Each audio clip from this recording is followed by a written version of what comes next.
Pada saat itu Ben mengira bahwa inti serdadu yang bergerak di lapangan adalah orang-orang Jawa di waktu itu.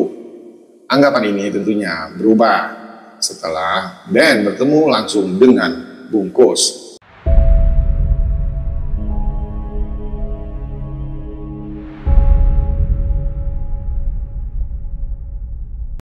Assalamualaikum warahmatullahi wabarakatuh. Misteri Cakrabirawa, Dul Arif, dan Madura Connection. Seorang bernama Benedict Anderson pernah menemukan indikasi bahwa eksekutor lapangan Cakrabirawa yang pernah menculik para jenderal tersebut adalah komunitas Madura, yang diantaranya sudah dikenal lebih baik oleh seorang Ali Murtopo, yang tak lain adalah intelijen Soeharto sejak tahun 1950-an silam. Lelaki tua itu duduk bersandar di atas sebuah dipan besi. Dengan susah payahnya ia menyuapkan nasi dan lauk ke mulutnya sendiri. Beberapa butir nasi jatuh di atas sprei dan sangat terlihat jelas sangat parah. Sudah 6 bulan waktu itu Bungkus, begitulah orang menyebut namanya. Nama lelaki berusia 82 tahun saat itu tengah terbaring sangat lemah di tempat tidurnya. Dan dia sedang menderita stroke yang melumpuhkan tubuhnya. Beliau adalah mantan Bintara Cakrabirawa, dan seperti yang pernah dilihat oleh para awak media dari harian Tempo di rumah anaknya di Besuki, Situbondo, Jawa Timur, pada beberapa waktu yang silam, dia kini menghabiskan sisa hidupnya di atas dipan atau tempat tidur besi yang sudah cukup tua. Bungkus adalah salah seorang pelaku dalam tragedi 30 September tahun 1965 silam. Pria yang berdarah Madura tersebut, yang saat itu berpangkat Sersan Mayor, bertugas menjemput Mayor Jenderal M.T. Haryono, Deputi 3 Menteri, dan juga Panglima Angkatan Darat. Dalam sebuah wawancara dengan awak media dari Tempo saat itu, setelah yang bersangkutan bebas dari LP Cipinang di tahun 1999 silam, Bungkus menceritakan tugasnya tersebut dengan sangat rinci dan detail. Dia membahas dan berkata bahwa pada 30 September tahun 1965 silam, tepatnya sekitar pukul 15.00, dalam briefing itu dikatakan ada sekelompok jenderal yang akan mengkup Bung Karno atau mengkudeta. Yang disebut adalah tak lain Dewan Jenderal. Wah, ini gawat menurut saya pada waktu itu. Dia menyangka perintah itu baru akan dilaksanakan setelah 5 Oktober tahun 1965 silam. Namun pada pukul 08.00 dipimpin oleh Dul Arif, pasukannya kembali ke Halim, yaitu sekitar pukul 03.00 di keesokan harinya, ujar Bungkus. Para komandan pasukan berkumpul lagi saat itu, dan lalu pasukan Cakra dibagi 7 oleh Dul Arif di masa itu dan dikasih tahu sasarannya. Saya kebagian dari target Mayor Jenderal M.T. Haryono, ujar Bungkus. Bungkus pun kemudian berhasil menembak M.T. Haryono, dan setelah sampai di sana, yang dimaksud adalah lubang buaya, mayatnya saya serahkan ke Pak Dul Arif masa itu. Seluruh pengakuan Bungkus ini menarik minat dari seorang yang bernama Ben Anderson, yang tak lain adalah seorang Indonesianis dari Universitas Cornell. Ben konon pada tahun 2002 silam sampai datang lagi kembali ke Indonesia untuk sekedar menemui Bungkus di Basuki, tempat tinggalnya. Pertemuannya tersebut menghasilkan paper setebal 61 halaman yang diberi tajuk sebagai The Word of Sirgen Mayor Bungkus, yang dimuat di Harian Jurnal Indonesia nomor 78 pada bulan Oktober 2004 silam. Paper ini menurut Ben melengkapi Cornell paper yang terkenal tersebut, karena pada tahun 1966, tepatnya setahun setelah peristiwa berdarah, yang bersangkutan bersama Ruth McAfee dan juga Pat Bunnell, Ben menulis Cornell paper. Pada saat itu Ben mengira bahwa inti serdadu yang bergerak di lapangan adalah orang-orang Jawa di waktu itu. Anggapan ini tentunya berubah setelah Ben bertemu langsung dengan Bungkus. Dia sangat melihat fakta yang menarik bahwa hampir semua serdadu yang saat itu ditugasi menculik berdarah Madura. Dan orang-orang Madura asli tentunya. Pimpinan lapangannya juga berdarah Madura. Pimpinan lapangan dari tragedi penculikan tersebut, seperti dikatakan oleh Bungkus, adalah Dul Arif sendiri. Dul Arif adalah seorang serdadu berdarah Madura. Nah, menurut Ben, Dul Arif adalah orang yang sangat dekat dengan Ali Murtopo, yang tak lain adalah intelijen Soeharto di masa itu. Dul dikenal Ali sejak Banteng Raiders memerangi Darul Islam di Jawa Tengah dan Jawa Barat, tepatnya pada tahun 1950-an silam. Perialah apakah benar Dul Arif dekat dengan Ali Murtopo? Harian Tempo mencoba mengecek pada Letnan Kolonel Udara yang sudah purnawirawan, yaitu yang bernama Heru Atmojo, yang oleh Untung diikutkan dalam Dewan Revolusi saat itu. Heru sendiri berdarah Madura juga, dan ternyata jawabannya sangat mengagetkan. Dul Arif itu anak angkat dari Ali Murtopo, kata Heru kepada Erwin Daryanto dari harian Kompas.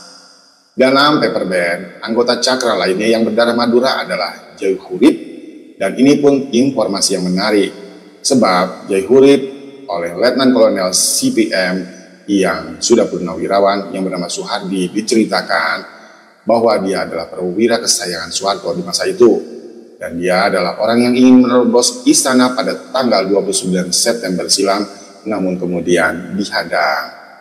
Ben menemukan fakta bahwa ternyata Bungkus telah mengenal akrab Dul Arif sejak tahun 1997 silam. Saat itu mereka bergabung dalam Batalion Anjing Laut di Bondowoso, dan Bungkus mengawali karirnya semasa revolusi Batalion Semut Merah Tentara Keamanan Rakyat atau TKR. Tepat di tahun 1945 di Situ Bondo, setelah Semut Merah dihancurkan Belanda di zaman itu, tepatnya di bulan Juli tahun 1947, ia akhirnya bergabung dengan Batalion Anjing Laut di Bondowoso dengan pangkat prajurit 1. Sebagian besar personel Anjing Laut adalah orang-orang setempat yang memang asli keturunan Madura. Dan selama clash kedua dengan Belanda, Bungkus bertempur di sejumlah daerah seperti di Kediri, di Madiun, dan juga Yogyakarta di waktu itu. Dia juga pernah bertugas di wilayah Laut Seram, dan pada tahun 1953, pasukan Anjing Laut ditarik dari Seram, dan seluruh personel Anjing Laut tak kembali ke Brawijaya lagi, melainkan bergabung dengan divisi Diponegoro di Salatiga, Jawa Tengah. Di divisi Diponegoro, nomor batalion pun berubah dari 701 menjadi 448. Namun, nama Anjing Laut tetap mereka pertahankan. Dan kemudian Anjing Laut ini menjadi bagian dari Brigade Infanteri yang hampir seluruh personelnya adalah asli orang Madura atau berdarah Madura asli. Dul Arif, Jauh Hurip, dan juga Bungkus, dia berada dalam satu batalion 448 Kodam Diponegoro di waktu itu, ujar Heru Atmojo. Dan yang mengejutkan lagi, komandannya waktu itu ternyata Kolonel Latif, ujar Heru lagi. Itu artinya dapat kita simpulkan bahwa Kolonel Latif pun sudah mengenal para eksekutor Cakrabirawa sejak dulu. Dan setelah menyelesaikan sekolah kader infanteri, Bungkus dipindah ke cadangan umum di Salatiga, Jawa Tengah, dan cadangan umum adalah gabungan pasukan Garuda 1 dan Garuda 2 yang baru pulang bertugas di Kongo. Ada 2 unit pasukan cadangan umum di Semarang saat itu, yakni Baret Hijau di Serondol, Semarang, dan Baret Merah di Mujeng. Dan informasi yang mengagetkan lagi, komandan Baret Hijau di Serondol tersebut menurut Bungkus adalah Letkol Untung. Ketika bertugas di cadangan umum, inilah Bungkus direkrut masuk Banteng Raiders 1 di wilayah Magelang, Jawa Tengah. Dan tak lama kemudian ia pun direkrut pasukan Cakrabirawa. Masih sudah bersama dengan Untung sejak di Banteng Raiders, Bungkus mengaku kepada Ben Anderson baru bertemu dengan Untung ketika sudah di Jakarta. Saya belum kenal dia waktu di Serondol, ujarnya. Bungkus tidak menghadapi kesulitan saat masuk Cakrabirawa. Saat itu padahal Bungkus menderita wasir dan penyakit disentri. Karena penyakit itu saya sudah katakan, tapi besoknya saya tetap diberitahu bahwa saya sehat, ya jadinya saya senang. Bungkus tak sendirian, rupanya. Ada kurang lebih 100-an personel Banteng Raiders yang juga lolos seleksi. Dari Jawa Tengah, jumlah kami yang lolos seleksi cukup untuk membentuk satu kompi batalion, ujar Bungkus. Tugas mereka hanya menggantikan polisi militer yang berjaga-jaga di Istana Presiden di waktu itu. Kepada Ben, Bungkus menyebut Dul Arif sebagai kawan sehidup semati. Keduanya kerap berbincang dalam bahasa Madura yang fasih. Dan Bungkus pun bercerita, sewaktu-waktu dia dan Dul Arif pergi ke jalan-jalan di Pasar Senen, Jakarta, dan di sebuah pertigaan ada sebuah warung cendol, dan di papan namanya tertulis Daud Pasuruan. Ada dua gadis berparas manis dan cantik yang membantu pedagang cendol tersebut di waktu itu. Kami duduk ngobrol dan ngerasani gadis itu dengan bahasa Madura. Tapi kok mereka kemudian tersenyum-senyum, dan saya saat itu mulai curiga, ujar Bungkus. Ternyata kemudian pemilik warung tersebut mengaku berasal dari Pasuruan, Jawa Timur, dan kedua gadis tersebut mengerti bahasa Madura. Walah, ujar Bungkus, terkesan malu. Yang anehnya, menurut Ben Anderson, setelah tragedi September itu, Dul Arif, si anak angkat Ali Multopo, dan Jauhurib seolah hilang tak berbekas entah kemana. Menurut Heru, beberapa hari setelah G30S dinyatakan gagal, konon 60 anggota Batalion 1 Kawal Kehormatan Cakrabirawak berusaha lari dari Jakarta menuju Jawa Tengah, dan di Cirebon pasukan CPN pun berhasil menghadang dan menangkap mereka. Kepada harian Tempo, seorang Maulwi Sailan yang juga mantan wakil komandan resimen Cakrabirawak saat itu menceritakan ke-60 orang tersebut mampir di sebuah asrama TNI di Cirebon karena tidak membawa bekal makanan. Salah satu prajurit di asrama tersebut berinisiatif melaporkan kepadanya.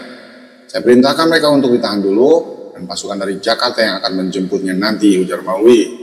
Namun kemudian Dul Arif dan Jauhurib pun menghilang, lenyap entah kemana.